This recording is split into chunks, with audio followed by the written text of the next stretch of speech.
The average home in Houston is $300,000. It sounds like a lot of money. And so you've already talking yourself out of it, or you think, oh man, I got student loans, or my credit isn't that good, and you're talking yourself out of it. So you're already anticipating a denial before you get started. But let's just say you do go through with it, and you do put in a loan application, and you get denied. It kind of confirms your own fate, right? You condemned yourself already, and then you end up getting a loan denial, and it's like, see, I told you, I told you I wasn't gonna be able to do it.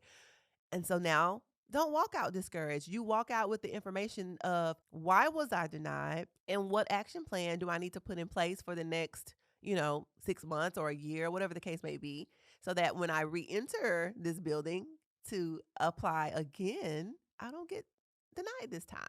So, rule number one, scratch out the discouragement, scratch out the excuses, and go for it. Don't quit your job. Most people I had this happen where they waited, they made an offer on a house. We were under contract trying to go to closing. The loan officers do last minute employment verifications all the way up to closing. So don't think just because they verified it in the beginning when they first pulled your application that they're not going to verify it again. Like you can't go quitting your job. Up until the very end, you have to prove that you have the ability to pay this loan back. And so don't quit your job. Don't go buy a car, take on extra debt. Anything that you do, it alerts the lender and they will find out about it before closing. And typically, the closing process, 30 to 45 days is the typical time that it takes. Once you find your home, your agent negotiates the contract, and you actually have a valid contract to buy a home. The seller has agreed, you've signed the contract. That's when the real games begin, and it's about a 30 to 45 day process.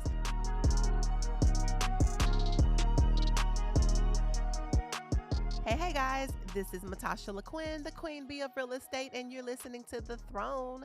And got a special treat for you guys today. We're going to be talking about home ownership. And I know what you're thinking. I don't want to hear that. Interest rates are at 8%. Who's buying houses in this market? We're all just trying to survive. You can save that. Well, I have a bunch of resources and information that will still help There's you. No excuse. But more so, it's going to be very basic information, just preparation, the proper steps. I know we've talked about investors in the past and basic steps to become a real estate investor, but we have left out the home buyers. So we're just going to talk very basic. Just when the first thought enters your mind and the light bulb goes off of, I think I might want to buy a house for me and my kids. Just a little thought. What happens next after that thought? So we're not going to get too deep, but just give you some insight as to how to put one foot in front of the other and the steps that you should take. Because even though interest rates are 8% right now, um, 6 months from now, they could be back down to 5.75. So in home ownership, especially first time homeowners, preparation is the most important part. So it's like, hey, just because you're getting started today or you're preparing today doesn't mean you have to buy tomorrow. You might get your credit pulled today and realize that, oh, I have some work to do, and you don't even you don't even get your loan approval until 6 months from now anyway. And then 6 months from now, the interest rates drop and you realize that, hey, you are ready. And I've had all this time to prepare. So don't get caught up in things right now. In the real estate market, this is one of those industries that shift and they change all the time. What was happening yesterday could not be what's going on next week. So don't let that get you caught up. Keep your mind on the overall goal and work on the steps to get to that goal. And the reason why I say that too is because let's fast forward 6 months from now. Let's say you do have to do preparation, and 6 months from now, interest rates are still at 8%. That's okay. Why? Because, again, like we've talked about before in other episodes, there are down payment assistance programs that will give you grant money, and you use that grant money to buy down the interest rate. Also, we are teamed up with a lot of different new home builders that offer new construction homes.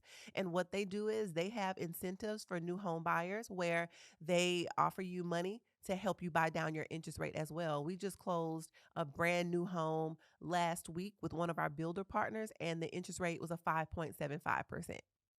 So everybody else was getting an 8%. And because of the extra money that the builder threw into the client, we were able to buy down the interest rate. So interest rate buy downs are a thing and they're a legit thing. So don't worry about that. Listen, we got you. So check it. You wake up and you said, you know what? I'm sick of this apartment. The people upstairs sound like they're like, I don't know, having a stump show. Their kids are doing cartwheels upstairs, and you're just tired of the noise. Or this is one I've heard lately. In an apartment, you share the walls and stuff, and if the people that live next to you are not clean, they have their little critters, aka roach festival buddies, coming to visit you in your unit, and that's disgusting, right? But because you're connected to the walls that are above or on the side of you, there's nothing you can do about it. So maybe that's your reason. Maybe it's just the overall sense of wanting to own something, having your money not be thrown out the window, and you're actually accomplishing something. So whatever the reason is, you wake up one day and you're like, I have this little spark in my heart to buy a home, but I don't know where to start. And what happens with first time home buyers is you discourage yourself. You get discouraged before you even walk in the door because you're already assuming that nobody's going to give me a loan. Because when you think about it, let's say the average home in Houston is $300,000. You're thinking, like, where am I going to get $300,000? Nobody's going to approve me for that type of loan because it sounds like a lot of money. And so you've already talking yourself out of it, or you think, oh man, I got student loans, or my credit isn't that good, and you're talking yourself out of it. So you're already anticipating a denial before you get started. But let's just say you do go through with it, and you do put in a loan application, and you get denied. It kind of confirms your own fate, right? You condemned yourself already, and then you end up getting a loan denial, and it's like, see, I told you, I told you I wasn't gonna be able to do it. And so now you walked in discouraged, you walked out still discouraged, and then you put that dream in your pocket for the next 12 years, and you never decide to do it because, see, I told you so. I told you I wouldn't be able to do it. So for those of you that do put in a loan application and you get denied, don't walk out discouraged. You walk out with the information of, why was I denied? And what action plan do I need to put in place for the next, 6 months or a year, whatever the case may be, so that when I re-enter this building to apply again, I don't get denied this time. So rule number one, scratch out the discouragement, scratch out the excuses, and go for it. Okay. Um, so the first step is actually the loan application, which that's the scary part because it's like, nobody wants to be told no. Nobody likes rejection. So that's always the tough part. But before the loan application, what you could do, even if you're concerned or you want to have an idea of what they might say, a good starting point is monitoring your own credit scores just to get an idea. Most of our down payment assistance programs and the ability to get you into the property as a first time home buyer, they require a 620.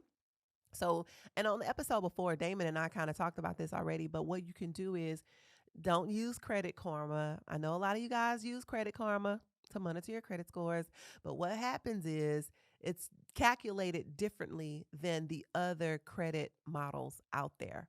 And the credit scoring model that mortgage loan officers use when approving you for a home loan is the FICO scoring model, right? I know you've heard me say this before, but FICO scoring model. And so what happens is if you're using Credit Karma, I believe Credit Karma uses the Vantage scoring model. And so the way that your scores will show up on Credit Karma are different than what the actual loan officer may see. So, for an example, let's say you're looking on Credit Karma and Credit Karma says, congratulations, like your approval odds are great. You're at a 660. And then you go to the loan officer for a mortgage and they're like, no, the hell they're not.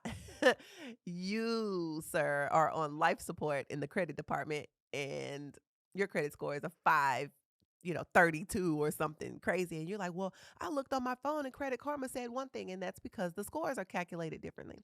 So if you are going to attempt to monitor your own scores, make sure you may be using an app like myfico.com. I use that one for my own And there's a few more out there. You can monitor it however you choose, but just make sure you're looking at the FICO model.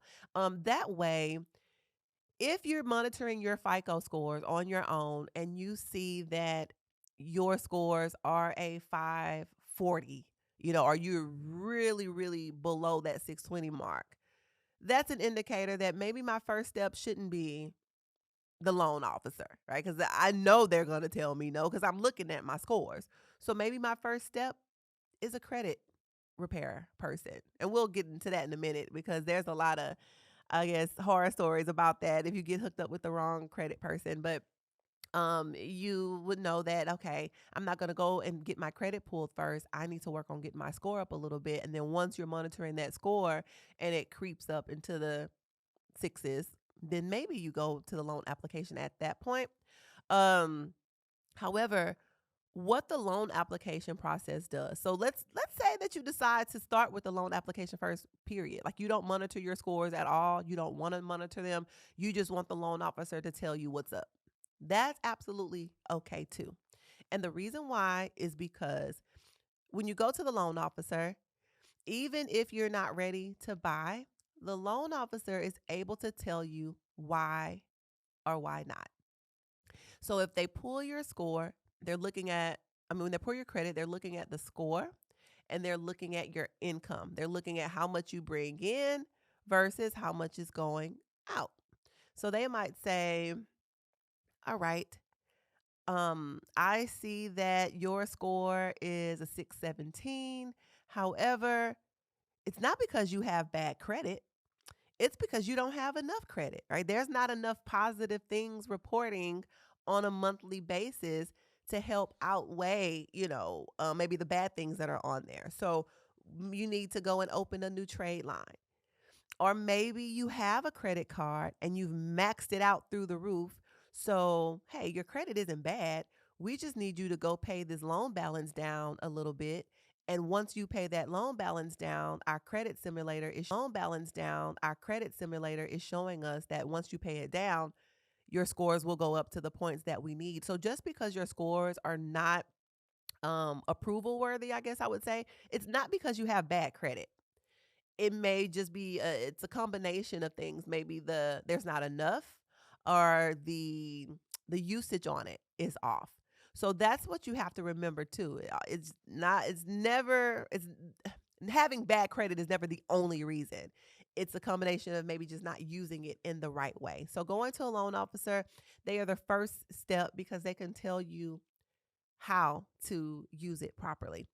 Maybe your credit is not the problem and they say, "Hey, your credit's fine, but you actually have too many credit cards. You need to close some out because it's eating away at your income. So we can get you approved, but we're not able to approve you for very much because it looks like all your income is eaten up in credit card debt. So, hey, before we approve you, go out, pay off this account, close that one, close this one, and come back." Or maybe to get the house you need some extra income, go get a part-time job for the next 12 months. Like, or do you have a co-signer? You need an extra income to get the type of home that you're trying to qualify for. So the loan officer is the one-stop shop. The loan officer is very important because of what some people do. You wake up on a Saturday morning and you go and see open house signs in the neighborhood, or you're like, "Hey, babe, let's go drive around and look at for sale signs in the yard." Then you pull up in front of a house and then you fall in love. And it's like, "Oh, let me call this number. We got to have it."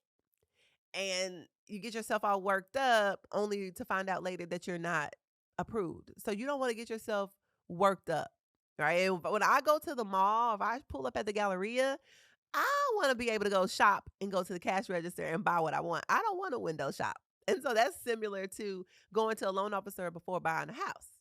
You're not just driving around the neighborhood aimlessly or blindly choosing homes hoping that you qualify and going window shopping. No, you're going to the loan officer, securing the direct deposit, right? The employer has deposited the check basically, and giving you the go ahead to say, based on your credit score, based on your income, we are able to pre-approve you for this loan amount. Go look at houses at this price range. So you don't go driving around neighborhoods that you've fallen in love with only to find out, You shouldn't be over in that neighborhood. You need to cross the street and go over here because that is where your budget falls within. So it stops you also from getting your hopes up and driving your kids around and getting caught up in the wrong neighborhoods as well.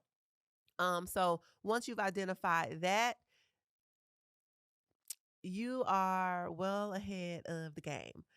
Now, let's talk about that process because some people think that, oh, I've got my approval now. I have a $325,000 approval. Let me get with my realtor and start looking at houses. You don't want to do that either. you want to you want to make sure that the approval amount also meets your monthly budget. And what I mean by that is you may get approved for $325,000. However, the mortgage that comes along with that type of payment may not be the mortgage that you want. Okay. So, for an example, I'm not a mortgage office, a loan officer, so don't quote me on this. But let's just say on 325,000, your payment is $3,200. Well, you may have a desired price range of 2,800 a month or 2,500 a month. So if your desired price range is 2,500 a month, you should really be looking at houses that are 260,000. That's a big difference, right? Because just because your loan officer approved you for 325 doesn't mean you want to go that high. So it's very important to have that conversation with the loan officer to because they're going to give you an approval amount based on your income and based on how much they're willing to give you. But that doesn't mean that's what you want to accept. So it's very important to have the conversation to say, hey, before you even get started, or once you run my credit and it looks like I'm credit worthy and you've verified my income, I just want to let you know my max payment that my family is comfortable with paying is, 2,600 a month, just FYI. That way, when they issue you your approval letter, they don't issue you your approval letter for the max that they can go up to at 325. They're going to issue you the approval letter down at, 270 or 275 to make sure that it keeps you within your monthly budget as well. So that's the thing. Just because they offer you 325, you don't have to take 325. Also, some people think that, well, wait a minute. If they approve me for 325, but I found a house for 300, does that mean I get to pocket the extra 25,000? No. No, it does not. It just doesn't get used at all. So yeah, they're telling you you can go up to 325. If you happen to find a house at 300, fine. We'll give you the loan for 300, but that extra 25 is not waiting in the wind for you to like go cash a check or anything. So no. So I just wanted to throw that out there. Your approval amount, your max approval amount by the lender does not have to be the amount that you go with because the monthly payment that comes with that may not be what is within your monthly budget. Very important. And don't let them talk you into otherwise either. Because, now one thing you will find is it always sounds good in the beginning too to say, well, I'm not paying no more than 2,500. And then you get with your realtor and they start showing you homes that may fit within what you have claimed to be your max budget, and you start seeing the inventory or the results of what's out there, and it's like, I'm not liking this. I'm not liking these results at all. And so that's when you and your realtor will get back together to say, well, you've seen what's out there on the market. I've showed you everything. So is 2,500 absolutely your max? And a good agent, it's not that they're asking you that because they want to sell you a higher house. They're just making sure they're pushing you to say, hey, you've seen that 2,500 isn't getting you what you're looking for.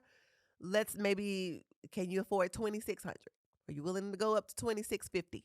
That's an extra $150. And a lot of us, we spend $150 a month just eating that Chick-fil-A, so it's like, you may have that extra 150 laying around more than you think. So if creeping up just a little bit on my monthly budget for my house opens up more options for me, maybe I'm willing to make the kids eat noodles at home for one day out of the week versus going to Chick-fil-A. I don't know. So you think about that too, and you may start to see the market and say, yeah, 2,500 isn't getting me what I thought.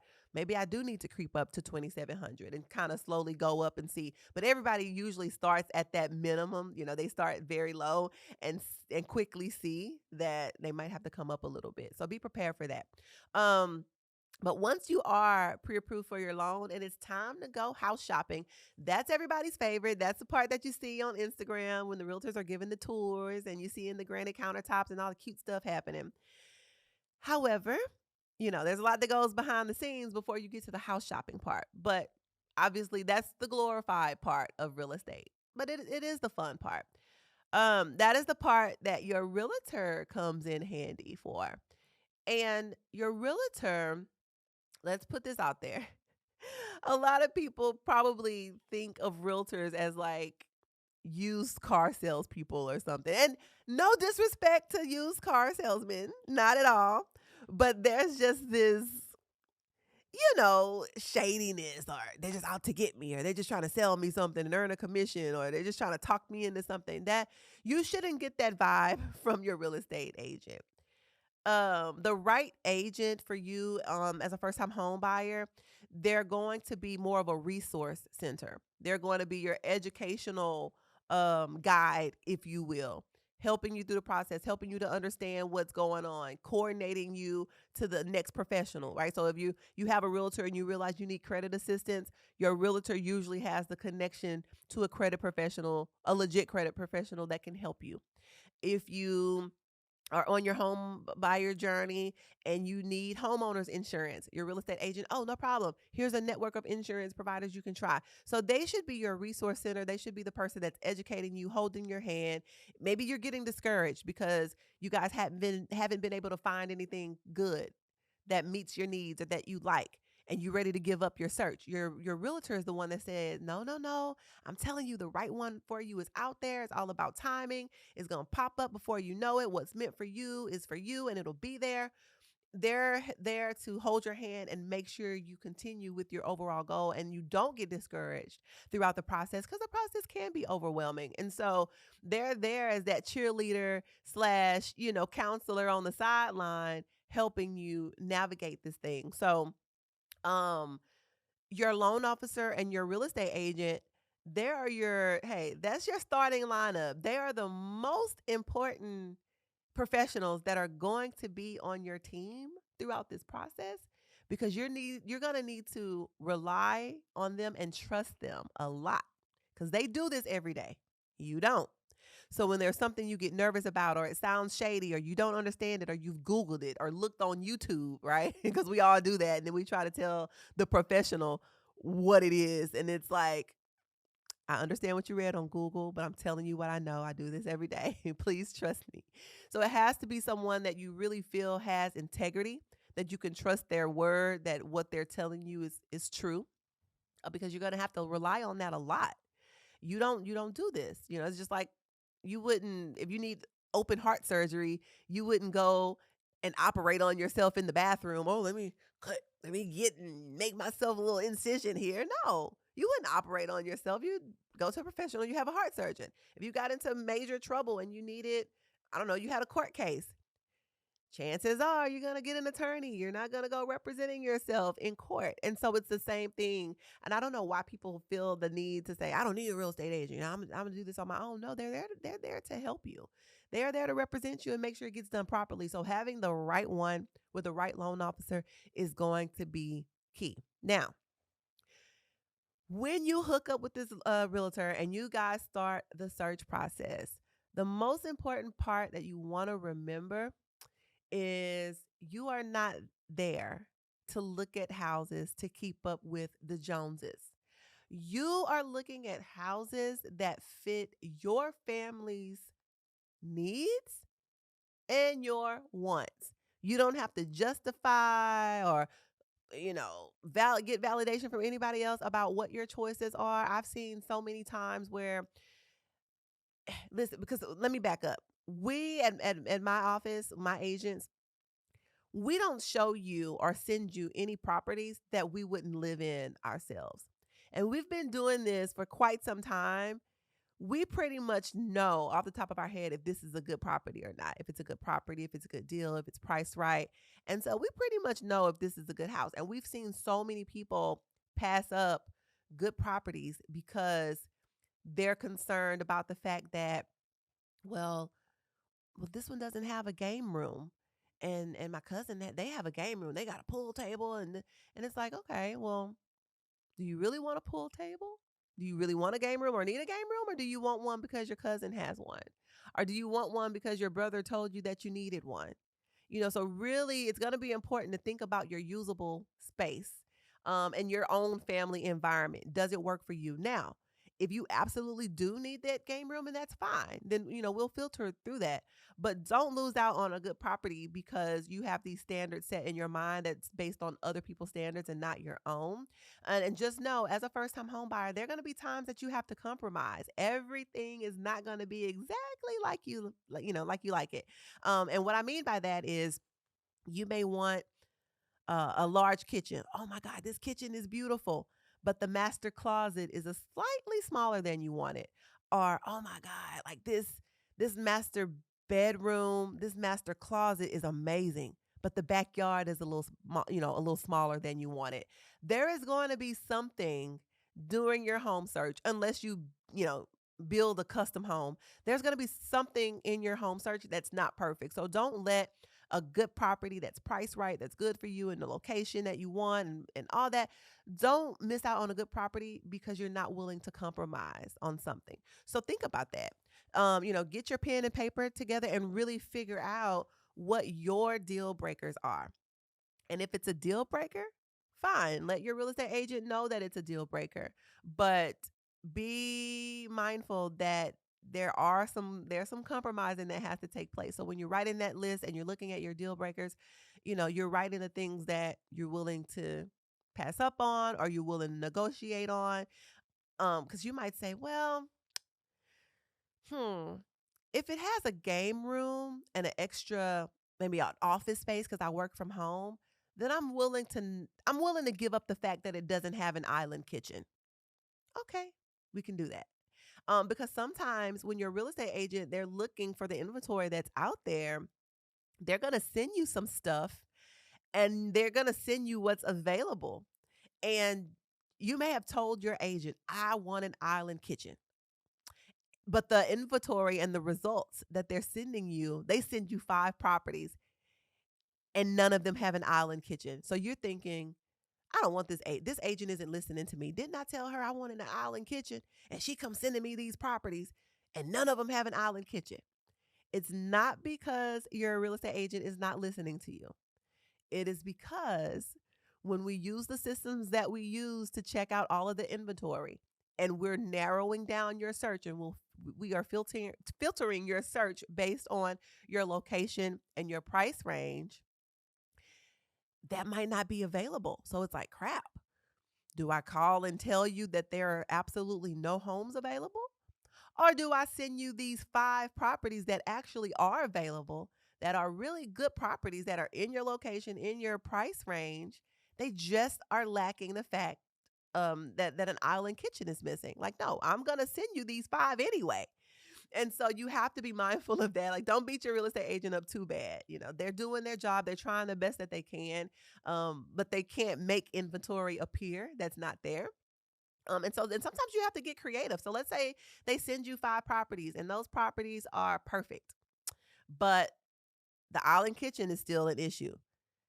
They have those, I forgot what they're called. I think there's an actual name for them or something, but like the mobile islands that have wheels on them. I think they're on Amazon and stuff. If you want an island kitchen that bad, they have, the ones that you can actually buy and roll and move to the center of the kitchen. If there's space there for that, you can create an island, a portable one. And you can Google that later and tell me what the actual term for that is because I'm sure it's a name for it. But you can get the island. So you start to kind of find creative ways to overcome what this particular property has or doesn't have. So give your agent some grace on that. So let's say you go out, you find the perfect property. Oh, wait, I missed a piece. When you go property hunting with your agent, you want to make sure that All of the decision makers are there. And so, for example, if you're married, your spouse needs to be there with you. So don't schedule an appointment to look at a property knowing your husband has to work tomorrow at 12.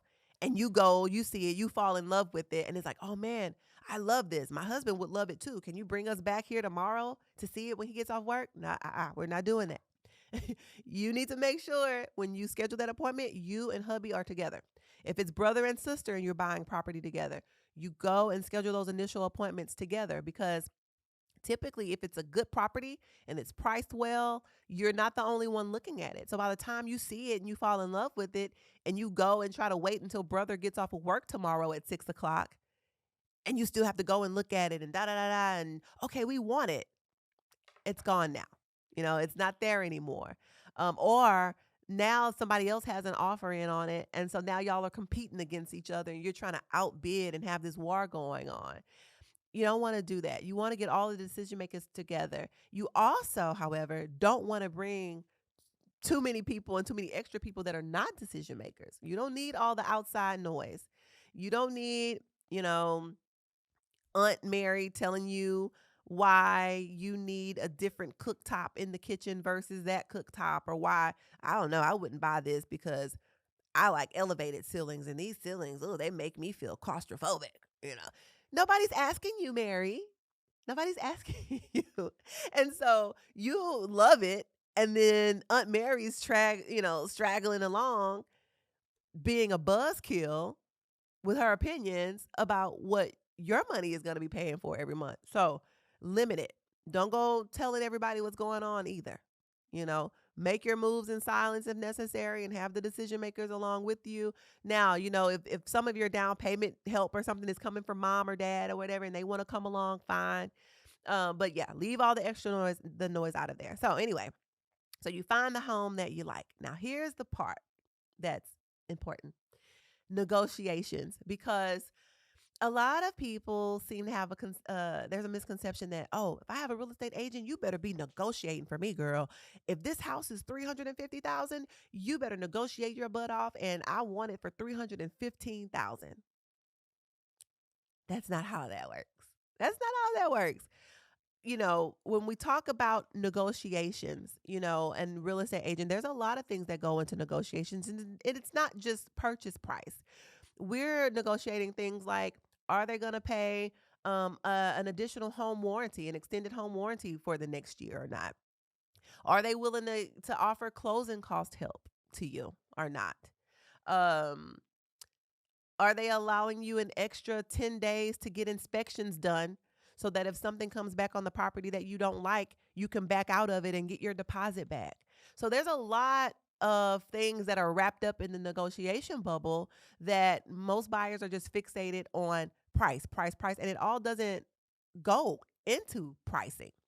And speaking of pricing, when we talk about negotiations on a real estate property, purchase price negotiations are not always as important as getting closing cost assistance. And let me tell you why.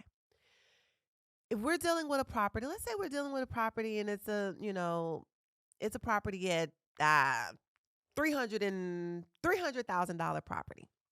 And you tell your agent, I need you to negotiate for me, and I expect $10,000 off the price of this house. I don't want to pay $300,000. I want to pay $290,000. So that's a $10,000 price difference. So for you, you feel like you've won. You feel like you've done something. But when you take that $10,000 off the price of the house, it's over the period of a 30-year loan. So it only changes your payment by a couple of dollars. So it sounds like you did something great. Oh, $300,000, my agent got me this house for $290,000.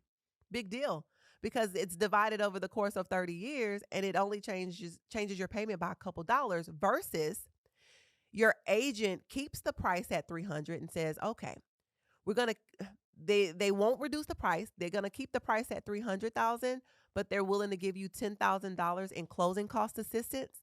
That's cash money. Okay. Closing cost assistance goes towards helping you with the money you have to actually bring to closing, whether it's your loan fees, your down payment fees, your upfront insurance, all of the fees that have to come out of your pocket as a buyer. When you get closing cost assistance from a seller, it helps go towards those fees. So guess what? If you get closing cost help, you've reduced the amount of money you have to come to closing with by $10,000. So essentially, you've saved $10,000 out of pocket versus $10,000 over the course of 30 years that was rolled into the loan anyway. So would you rather save a couple dollars over the course of the loan, or would you rather not have to come to closing with $10,000? And if it were me, especially as a first time home buyer, I'm on a budget, maybe I'm a single parent, I don't know what the situation is. I would rather, if the only available item or the only available monetary item up for grabs was $10,000 and I had to choose how to use it, I'm not fighting my agent about reducing the price. I'm going to ask for closing cost assistance. Okay, so let's put that out there, because don't get caught up in that whole wave of negotiating price. Now, also, you want to keep in mind that because some people are like, well, no, I want to, be very unreasonable, and I want to negotiate this price as low as possible. You have to think about it. The sellers, you're going to be a seller one day. If you're buying a home, you're going to then be on the seller side. And you're not just going to slash prices on your home. When you buy property, you're buying it as an investment. You're buying it so that you can cash out on the equity that you developed over time. So just giving it to a stranger because they want to lowball you on a house, that's not going to do anything. So keep that in mind. But also, sometimes as a seller, they can't afford to reduce the price by $40,000. The money might not just be there to do it. Think about it. Let's say, they have a mortgage. Most of them have a mortgage on the property because they took a loan out just like you're going to do. So when they're selling the property, they have the sales price. Then they have to deduct the amount that they owe to pay off the mortgage so that it clears the lien to transfer the house to you. So there's the mortgage payoff. They have to pay the real estate commissions because as a buyer, you don't pay the commissions, the seller does. Then as the title transfer fee, most sellers have to pay the title transfer fee. So the sellers have closing costs and expenses as well. So by the time you're looking at the purchase price minus all of these expenses, sometimes the seller can't afford to go down any lower because if not, they won't even break even. Them as a seller would have to come to closing with money. And what seller is going to sell their home and have to come to closing with money? That doesn't make sense. So when you're looking at negotiations and how come they're not budging, the money isn't there to do it. They're still having to protect their asset and gain on their investment as well. So keep that in mind. But ultimately, so let's backtrack here. You got your loan approval going. You found your realtor. You found the house. You're willing to compromise so that you don't limit your options. And then you're open to negotiations. You're making sure that the important parts of the contract are being negotiated. Ask questions. No question is a dumb question. If you don't know, that is, again, what your professional is there to do, because we hate this. We get this all the time. I'm sorry to bother you. I don't mean to bug you, but I have a question. You're not bugging us at all. That is our job. That is your real estate professional's job, is to answer those questions. And you want to feel comfortable. You want to be content and competent with the transaction that you're getting ready to make. From there, along the process, don't quit your job. Most people, I had this happen where they waited, they made an offer on a house. We were under contract, trying to go to closing. The loan officers do last minute employment verifications all the way up to closing. So don't think just because they verified it in the beginning when they first pulled your application that they're not going to verify it again. Like, you can't go quitting your job. Up until the very end, you have to prove that you have the ability to pay this loan back. So don't go quitting your job. And so don't quit your job. Don't go buy a car, take on extra debt. Anything that you do, it alerts the lender and they will find out about it before closing. And typically the closing process, 30 to 45 days is the typical time that it takes. Once you find your home, your agent negotiates the contract and you actually have a valid contract to buy a home. The seller has agreed, you've signed the contract. That's when the real games begin. And it's about a 30 to 45 day process. So that 30 to 45 days, you got to be real good.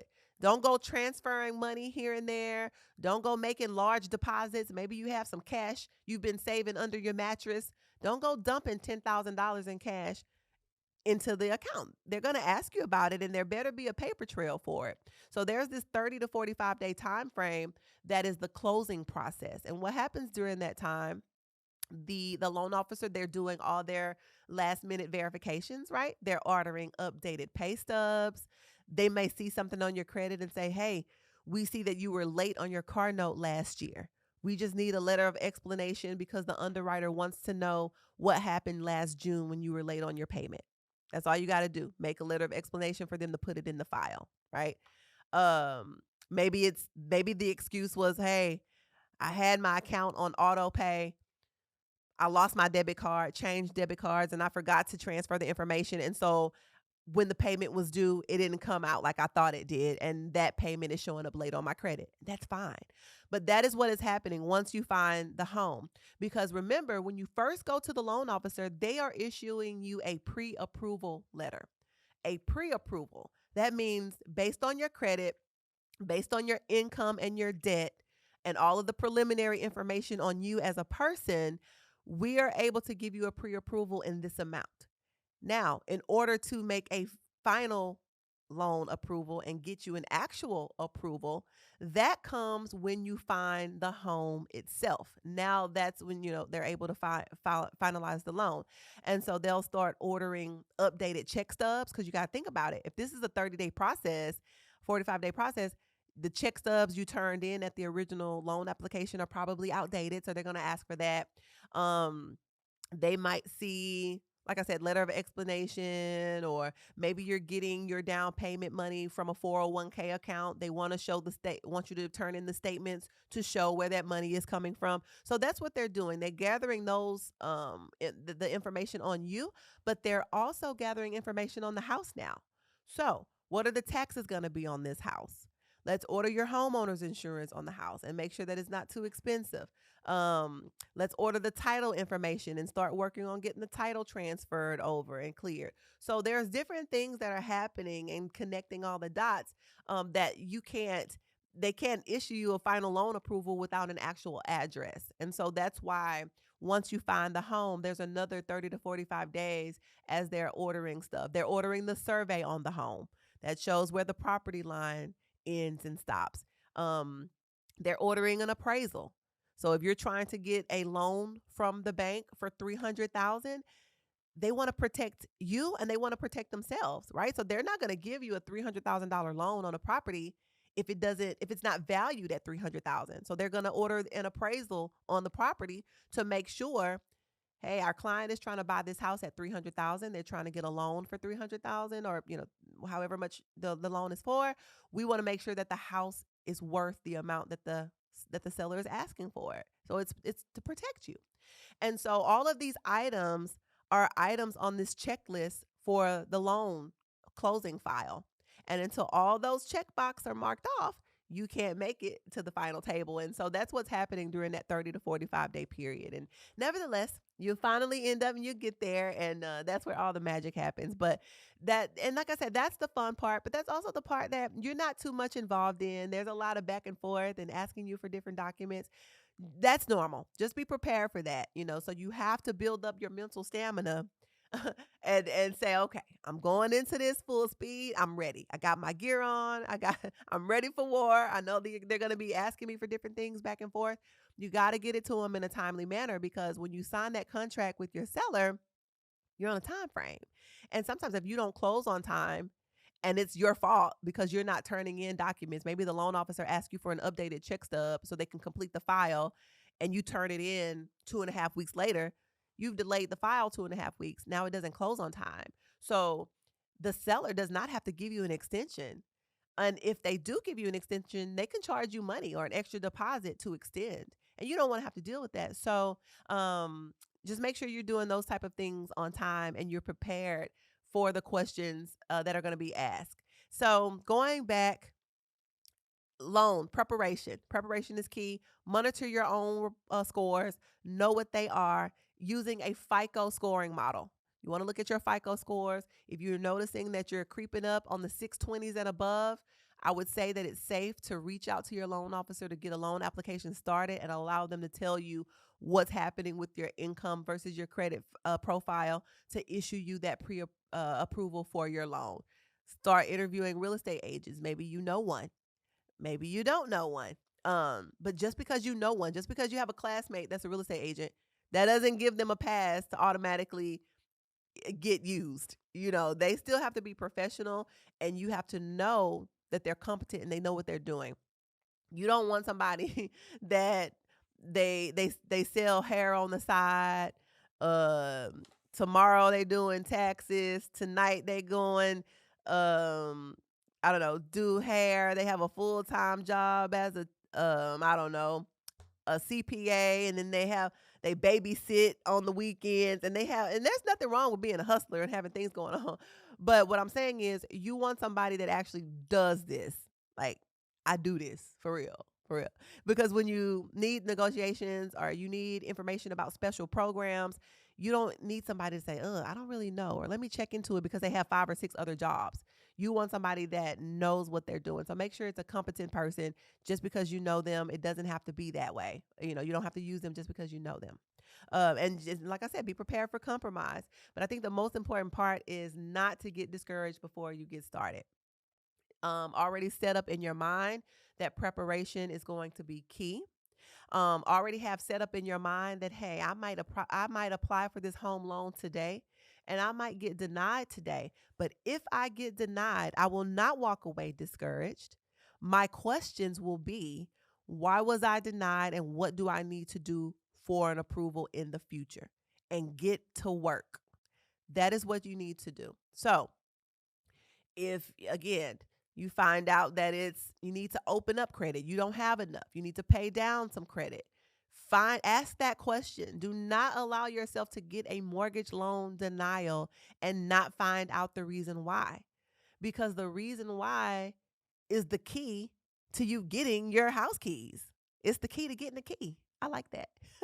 So yeah, the reason for your mortgage loan denial is the key to getting the key.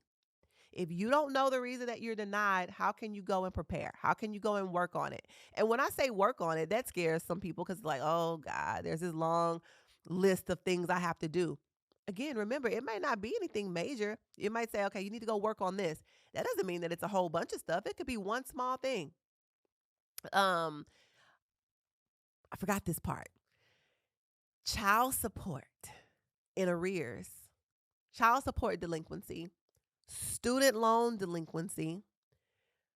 Those are two really big areas that can stop you from getting your mortgage loan approval on your home.